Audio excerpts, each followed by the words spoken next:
Olá pessoal, seja muitíssimamente bem-vindo. Eu sou o Jason Ferreira e sim, você está no canal Além da Fé. Então saiba desde agora que é uma honra e um privilégio muito grande receber você que está aí na região do Norte, Nordeste, Sul, Sudeste e Centro-Oeste do nosso Brasil. Agora, para você que está fora do Brasil, eu gostaria muito, de todo o meu coração, que você recebesse o meu cordial e fortíssimo abraço. Bom, como vocês podem perceber aqui pela imagem, eu estou aqui numa fazenda. E estou aproveitando para estudar um pouco, Estudar um pouco de direito, teologia e filosofia. E ao mesmo tempo, pessoal, eu estou relembrando de algumas aulas que eu tive de direito constitucional e direito penal com um engenheiro chamado Celso Lincinho, que também é advogado e, por sinal, pessoal, um dos melhores advogados do Brasil. Eu estava aqui investigando e estudando as mais contundentes objeções ao cristianismo, lendo aqui o livro Em Defesa da Fé, do jornalista e ateu Lee Strobel. Pessoal, eu tirei um tempo aqui para corrigir algo importante. O Lee Strobel, ele não é ateu, ele é ex-ateu, ok? Muito obrigado. E na página 229 deste mesmo livro, na sua sexta objeção, Strobel, ele vai à casa de um teólogo PhD chamado J.P. Morlandi, que é autor deste livro aqui, ó, tá vendo? Então, o Strobel, ele vai até a casa do J.P. Morlandi para lhe fazer algumas perguntas sobre a existência do inferno e a justiça de Deus. Nesse estudo, Brasil, eu cheguei a uma conclusão terrível para a teologia e para a filosofia da religião cristã. Eu percebi que tudo quanto os teólogos construíram e desenvolveram em torno de Deus cai em contradição, cai em erros horríveis, terríveis, em paradoxos intermináveis e em concepções completamente absurdas. E daí eu concluí que, teologicamente, a questão do mal, a questão da culpa, da condenação e do inferno não podem existir de maneira alguma, de maneira nenhuma, caso exista um Deus onipresente. No tema de hoje eu desejo falar sobre os paradoxos da fé e o nosso subtema é o seguinte: os absurdos da fé cristã. Mas eu gostaria de te falar sobre tudo isso e muito mais logo após a nossa abertura. Então, fica por aí. Além da Fé com Jason Ferreira. Bom, estamos de volta e como sempre é uma honra e um privilégio muito grande contar com a sua presença, com a sua participação e acima de tudo com a sua preferência. Então muito obrigado mesmo por sua preferência a este canal, Brasil. Inclusive eu quero fazer um pedido para você que está aí do outro lado, eu estou te pedindo isso, por favor. Eu gostaria muito que você enviasse este vídeo aqui a todos os cristãos que você conheça, teólogos, seminaristas, professores de escola bíblica dominical, youtubers que defendem a fé cristã e todos aqueles que de alguma forma, de forma direta ou indireta, gostam desse tipo de conteúdo. Então faz o seguinte, copia o link deste vídeo e envia em todos os canais, copia e cola em todos os canais cristãos que você conhece. Eu tenho certeza que este vídeo vai trazer uma reflexão poderosíssima aos corações e às mentes daqueles que defendem e confessam essa concepção de vida. Mas eu tenho uma sugestão para você que está aí do outro lado. Eu gostaria muito que você pudesse ver esse vídeo até o final e não deixa que nada e nem ninguém nesse mundo tire a tua atenção para o vídeo de hoje, tá ok? Bom, pessoal, a primeira coisa que eu gostaria de te perguntar e de nos perguntar ao mesmo tempo é o seguinte: somos culpados pelo quê?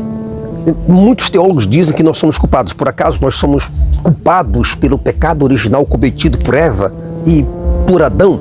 Mas vamos lá, tudo bem, vamos lá. Se Deus, pela sua onisciência, ele sabia que o homem pecaria, mas ainda assim ele pôs a serpente para seduzir e a árvore do bem e do mal para atrair o casal.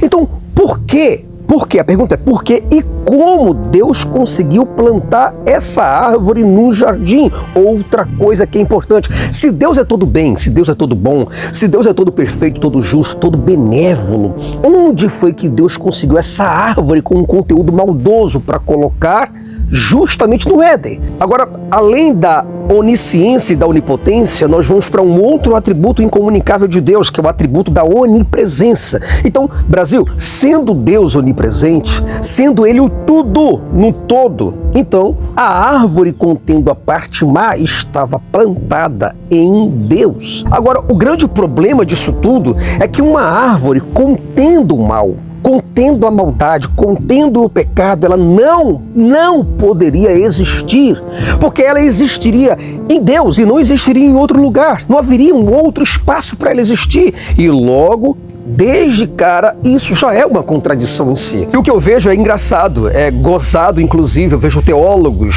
formados, PhDs inclusive, pregando a doutrina do inferno. Pessoas que amedrontam milhares de milhões de pessoas com essa doutrina, a doutrina do inferno, sabendo eles que não tem sentido. Todos nós sabemos que a doutrina do inferno é um massacre cósmico, é uma condenação automática e inapelável à eternidade. É uma eternidade de tortura, de sofrimento, de tormento e dor. Trata-se de uma condenação compulsória levada ao extremo, Brasil.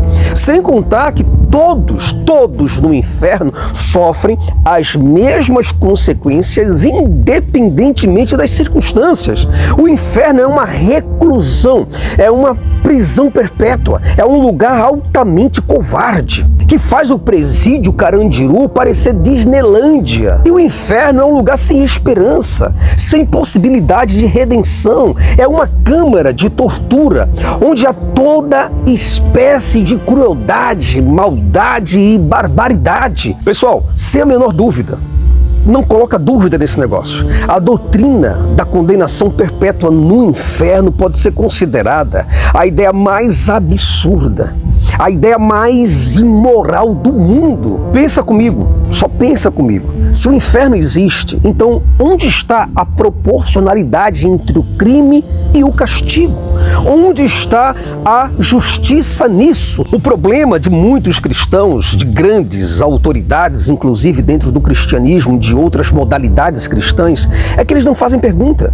Que tipo de Deus bondoso, longânimo, misericordioso e benéfico é esse que constrói um inferno de tortura e permite todos os tipos de atrocidades nesse lugar? Brasil, eu estou aqui próximo a um forno a lenha para mostrar para vocês, para exemplificar mais ou menos o que seria esse tal desse inferno cristão. Eu quero apenas demonstrar para vocês esse forno para fazer uma alusão àquilo que eu quero dizer para vocês. Só para vocês terem uma ideia, eu não conseguiria manter ou colocar a mão de alguém no fogo, nem que se fosse por um momento continuar com a mão de alguém aqui. Imagina você colocar a mão de uma criança aqui e ela iria chorar, clamar, gritar de dor, é muita dor. O fogo causa muita dor. Agora, você imagina o que leva um Deus amoroso, só porque você não obedece ou você não faz o que Ele quer, torturar você para sempre, não permitindo que você morra, mas permanecer naquela dor, aquele sofrimento por toda a eternidade. É isso realmente que me faz pensar na doutrina do inferno.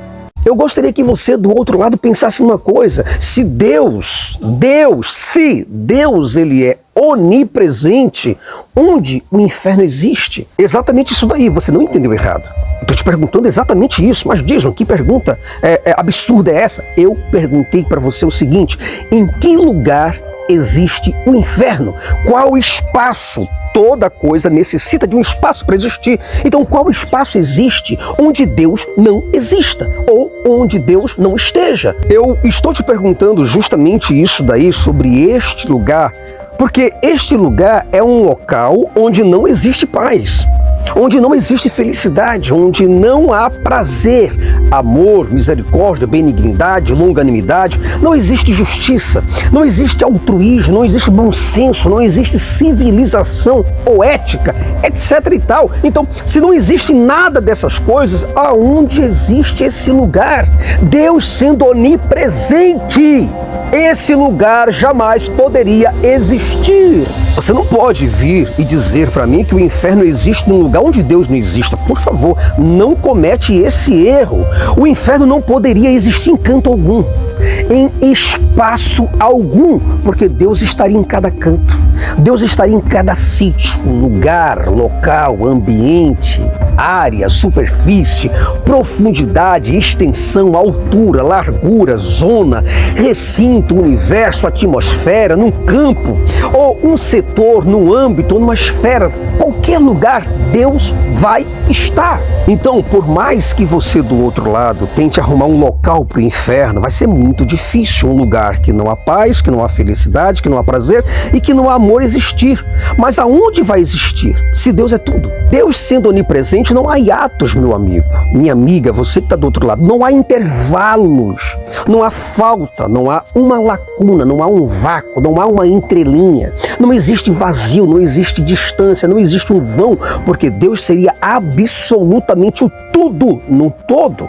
Então nos vem a pergunta: aonde o inferno existe, senhor teólogo, senhor padre, senhor pastor? E para você que é cristão, eu gostaria que você fosse até o teu padre, que você fosse até o teu pastor, o teu teólogo, o teu seminarista preferido, e perguntasse para ele, de todo o coração pergunta para ele: existe um lugar onde um Deus onipresente não possa estar? Pergunte isso ao pastor. Se você acredita num Deus onipresente, você deve admitir: ou o inferno existe, ou Deus existe. O inferno, meu amigo, o mal, o pecado, Satanás, os demônios, não podem existir. É isso que eu estou te falando. Muito menos conviver ou coexistir com a natureza santa de Deus, porque um anularia o outro automaticamente. Assim como não pode haver luz e trevas, gelo e fogo existindo ao mesmo tempo, porque um anularia a existência do outro. Assim, Deus e o mal não podem coexistir. Agora, observe se o meu argumento está sendo falacioso ou está sendo um argumento infundamentado. Você na sua casa, faça um teste. Se você acende a luz, as trevas vão embora. Se você acende o fogo, o frio se dissipa. Então um anula o outro. Agora, Deus sendo onipresente, Brasil, e tendo uma natureza completamente contrária à natureza do mal, então um deveria necessariamente ser anulado. Isso é uma questão de lógica. Talvez você, para sustentar a tua crença, você possa encontrar um local no espaço, no universo, onde exista toda a maldade, onde Deus não esteja. Mas aí você vai quebrar a questão da onipresença de Deus. Eu sei que muitos padres, pastores, teólogos extremamente desonestos, eles, quando querem alavancar ou sustentar e fundamentar as suas crenças, eles inventam qualquer coisa, que o inferno está num espaço onde Deus não existe, onde Deus não está, é um local de abandono, é um lugar de exclusão onde Deus não pode estar, onde Deus se recusou a estar. Só que Deus não pode se recusar, bebê, a estar em determinado lugar, já que Ele é o tudo, Ele é o todo. Ele não pode se esquivar, não pode haver as costas de Deus, não pode haver ausência de Deus. Então, assim como Deus não pode viver no mal, Deus não pode viver na impureza, Deus não pode viver na imperfeição, na solidão, na depressão, no desprazer, na infelicidade, na injustiça ou na falta de amor, ou na falta de benignidade e longanimidade. Então Deus não pode produzir esses substratos, Deus não pode permiti-los, Deus não pode consenti-los, Deus não pode concordar com eles, Deus não pode liberá-los, motivá-los ou se utilizar deles para algum tipo de fim ou propósito. Aliás, esse termo que nós nos utilizamos, chamado santo ou separado, a tradução dele, não poderia ser atribuído a Deus. Aí você fala: Jason, mas como assim não poderia ser atribuído a Deus? Porque Deus não poderia estar separado de nada e longe de nenhuma coisa. É isso que eu quero te dizer. Uma coisa que um Deus onipresente nunca vai poder ser é ausente. Nunca vai conseguir, porque Ele é onipresente.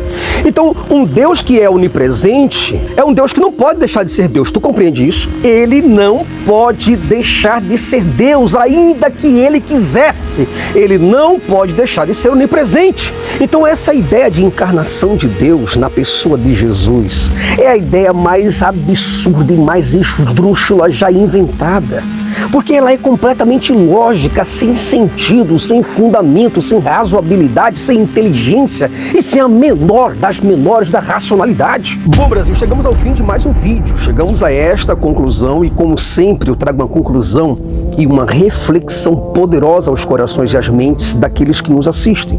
E nós estamos aqui unicamente para descobrirmos as verdades e não para vivermos nas dependências das explicações absurdas e sem sentido apresentadas pelas religiões. O cristianismo, assim como todas as religiões que professam a crença em algum tipo de Deus, elas não têm nada para nos oferecer, além de mitos. A ciência, por um outro lado, tem investigado de forma honesta e imparcial a origem do universo, da vida e o motivo pelo qual vimos parar aqui. Mas infelizmente, meu Brasil, e com muito pesar, eu dou essa notícia para vocês, que a religião ela só é um aglomerado de ideias absurdas, onde somente as pessoas mais cegas, mais crédulas, mais supersticiosas e mais tolas conseguem absorver essas ideias e tratá-las como verdades. A religião trata de um mundo completamente subjetivo, é um mundo invisível, é um mundo que depende de interpretações, é um mundo misterioso, enigmático, insondável, obscuro, é um mundo impenetrável, inescrutável, ininteligível, é um mundo nebuloso, inexplicável, indesvendável, indescritível, incompreensível, é um mundo esotérico, mágico, hermético, cabalístico e apocalíptico. Só isso. Nada mais. E para ser franco contigo, esse mundo esotérico, esse mundo mágico, haja luz e houve luz, e Deus criou tudo por uma palavra, com uma frase, esse mundo cabalístico, hermético, apocalíptico, esses assuntos não são interessantes, não são importantes para quem deseja conhecer as coisas, para quem deseja conhecer as suas propriedades e os seus substratos de modo completamente real, Brasil. Bom, então, muito obrigado pela sua presença, agradeço por você estar até aqui comigo. Muito obrigado mesmo. Espero que esse vídeo chegue em muitos corações dos cristãos e de outros religiosos e afins, né? Então, muito obrigado a você que recomenda os meus vídeos, a você que sugestiona os meus vídeos, a você que gosta do meu canal. Muito obrigado mesmo. A você que nos ajuda, você que é membro do nosso canal, muito obrigado. A você que compartilha os meus vídeos em todas as redes sociais, em todas as mídias, muito obrigado mesmo. E a você que nos fortalece através do Pix, muito obrigado, pessoal, muito obrigado mesmo. Você não sabe, você que está do outro lado, que nos fortalece através de um Pix, você não sabe o quanto você nos ajuda para que a gente possa continuar essa jornada. Porque o canal Além da Fé, ele se manifestou para desfazer as mentiras e as obras maléficas e desgraçadas e miseráveis das religiões. Então, quando você nos ajuda e nos fortalece, a gente chega mais longe, ok? Então, muito obrigado por tudo e eu espero te encontrar no próximo vídeo, se assim Zeus e Thor quiserem. Um abraço.